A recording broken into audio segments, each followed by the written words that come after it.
All right, am I good?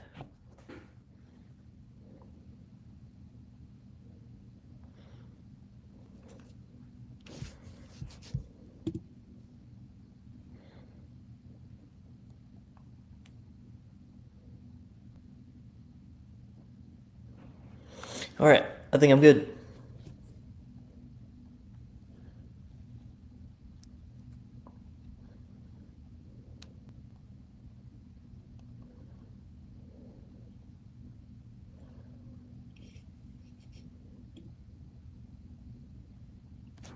All right, welcome to the 162 in Arlington podcast. Today, we are going to be talking about the Rangers losing the last game to the Braves, which sucks. Um, just some really sloppy play in this game, really. Like, offensively, starting pitching wise, and defensively, just all very, a lot of sloppiness happening. So, gonna go through this game kind of like chronologically, just kind of say my takeaways here. To start with the Valdi, it was a really bad start from him.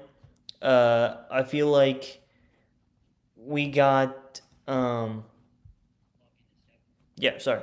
I feel like we got, um, just the homers have been so bad for him this year. I think Evan Grant put out a tweet like this is gonna be the most homers that Evaldi has given up in a year. So the homers have been just such a big problem for him, and it feels like it always comes with two strikes as well. I think he really has to stop throwing the pitch down the middle when when the count's at on two strikes. Like he just really has to stop doing that. And yeah, the starting pitching the Rangers got in the series in general is just like very unacceptable. Like they just cannot get the three starts that they got from Quantrill, Gore, and Evaldi in the series and that keep going. Um, they need better from their starters because I said it, say it again. Like if this continues, they aren't going anywhere. It doesn't matter what the offense or defense looks like. If they pitch like this, then they ain't going nowhere. So need to see better from Evaldi and the rest of the starting pitchers. Um, Which, speaking on starting pitching, we did get a good update from DeGrom. He's going to pitch tomorrow against the White Sox, and the Rangers need him to really show up and show out. So I hope that DeGrom can do that, but let's see. So you get a bad start from Evaldi, and the offense really doesn't do anything in the first four innings. But then they put together a nice three-run rally in that fifth inning. Um, they did in the first four innings. They did have a lot of chances to score, but couldn't really come through. And I think I'm gonna use this time because Zeke Duran had a really bad at bat in the fourth inning, and I think I wanted to say why I think the Rangers should trade for Luis Ariz. I think when you look at Zeke Duran and Nicky Lopez, right? They've been amazing this year. What they've done has been amazing, no doubt about it. But I mean, Lopez had a great series against the Braves. Duran didn't. Um, and I'm not like this is not like hitting the full panic button on Zeke Duran and all that stuff. But if you're being realistic, you have to look at their seasons past and like look how good. Sorry, you have to look at their like season past and just kind of like be realistic on what we are expecting from those two guys. Like Lopez hasn't had a season like this since 2021. Duran hasn't had a season like this since 2023. And I think this is, although I don't think Chris Young should do it, I feel like he should bring in Luis Ariz because you at least just give some insurance for this, for like this up the middle partnership. Because if you bring in a Rise, then like Lopez and then like Lopez and Duran have just like some more insurance. Because I don't know how much you want to bank on those two guys for the rest of the year. So hopefully, Chris Young will make like, or at least some sort of move for up the middle to give some insurance for if Duran or Lopez fall off a cliff in the second half. I'm not saying it will happen, but I think you have to be realistic and look at it that way. But yeah, not a great series for Duran. He had a lot of chances with runners on and couldn't really come through. But like I said, a lot of runners on base in the first four innings, but the Rangers don't come through because that's what the Rangers do. And then in the fourth inning, they do end up coming through. Lopez with a four-hit day had a really good day. Was it a three-hit day or something? Four-hit day or three-hit day? But he really had a great day. It's great to see him still doing his thing. Jock Peterson had a really good series here against the Braves. And then Wyatt Langford doubles, Josh Young with the sac fly, Jake Burger with the single. Really good rally to put the Rangers, to get the Rangers within a run, which again brings me back to Evaldi. Like if the Rangers got a good start from Evaldi today, then none of this happens, right? They would have scored enough, and they need better starts from their pitchers in order to win games. Robbie Alstrom gets through the fifth. Rangers don't score in the sixth. They had a kind of sucky thing that happened there where Lopez singles and he's on first with two outs. Then Peterson hits the double, and Lopez just is stealing on the pitch and dives into second base, which like shouldn't happen. Like it's two outs, so you shouldn't really be uh, like diving into second base like that. And you also heard the crack of the bat. Like it's two runs, you should be running on contact. Like I don't know what happened there, and it kind of did cost the Rangers a run. Really, like he could have scored on that double from Peterson because it went all the way to the wall. Yeah, I don't know why he dived into second base because it's two outs, and you heard the crack of the bat. Like it should be run on contact, you know. Um, but then yeah, Langford doesn't come through. Colwyn gets through the seventh, and the Rangers go quietly in the top of the seventh.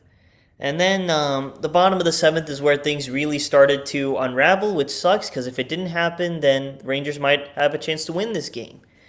You get a Matt Olson double, Tyler Alexander and Matt Olson double off like the bottom of the wall, which I think Cam Cauley could have made a catch on. The one thing with Cam Cauley is that I feel like he has really been like hesitant as a defender in center field. Like even the routes have been very cautious. Like he hasn't made a lot of like diving attempts. Like he's not really using his speed out there. Like he's just playing very cautiously in center field. And like for a guy that we thought could kind of come up to the big leagues and show some like maturity from what we saw in spring training, he's looked a little bit nervous. And I think that's what happened there. Evan Carter's defense came to cost him. Then you had a really bad play where Dubon grounds out to short, grounds the ball to short, and then Duran and Young get Matt Olson in a pickoff where it's arguable if the Rangers have even had to do that. Could he have just thrown to first and gotten the out? But then just a horrible display in that pickoff, like that whole what is it, pickle, whatever, like between Duran and Young. That was awful. Just a second defensive misplay. And then they get Eli White out, and then a lot of bad stuff happens. I forgot, like, even Josh Young, sorry, yeah, and then Peyton Gray comes in and doesn't look great again. Just leaving a lot of pitches in the middle. That's all it is with Gray. He needs to shore up his location. But yeah, just a really bad inning that didn't have to happen, and the Rangers could have won this game if the inning didn't happen. They really could have won this game if this inning didn't happen, which sucks. And then the Rangers get a run in the eighth and run in the ninth, but nothing really happened. The seventh inning, the game was over. So for me, the biggest takeaway from the series, you lose 2 out of 3 to the Braves. It's not the worst thing in the world. The Braves are one of the better teams in baseball, but it's not good either because especially looking at this last game, you had a chance to win. Obviously, the offense didn't come through with runners in scoring position, but they've been doing it all year, to be honest, and like it just is what it is with this offense. There's going to be a lot of times they don't come through with runners in scoring position. They had the bad defense in the seventh inning, which like I don't know what to think about or to even say about what happened in that seventh inning. To me, it's about the starting pitching, and they need better. I think Chris Young will go out and get a starting pitcher at the deadline, which I guess you could say something you like about Chris Young is he will go get the pitching. And I think he is going to go get starting pitching at the deadline, which should help. Um, but we need to see better from all five guys in the rotation: DeGrom, Evaldi, Quantrill, Gore, Rocker. Need a lot better from all of those guys. And yeah, just what they got in the series is unacceptable. Starting pitching, right, and kind of has made me the most nervous about the season is just how um, bad the starting pitching was, and like the offense was the problem for like 2.5 years, and then the Rangers have now gone to the offense to a point where it's not a liability, like it's an average offense right now, and for the starting pitching to start to falter would be just decimating and like completely get the Rangers out of it. So they just need uh, better starting pitching for sure. Um, but yeah, that's all I got on this game. Rangers lose 8-5. Still, let's look at the Mariners Giants game real quick. I'm sure they've started to play. Mariners Giants. They are Giants up 2-0, top three. So it just started. Let's look Astros Orioles. Orioles up big, so that's nice.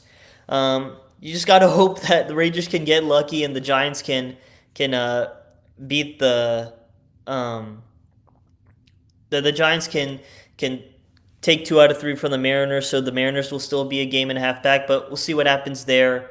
Appreciate all the support. We'll be back tomorrow after the White Sox game. I'll see you.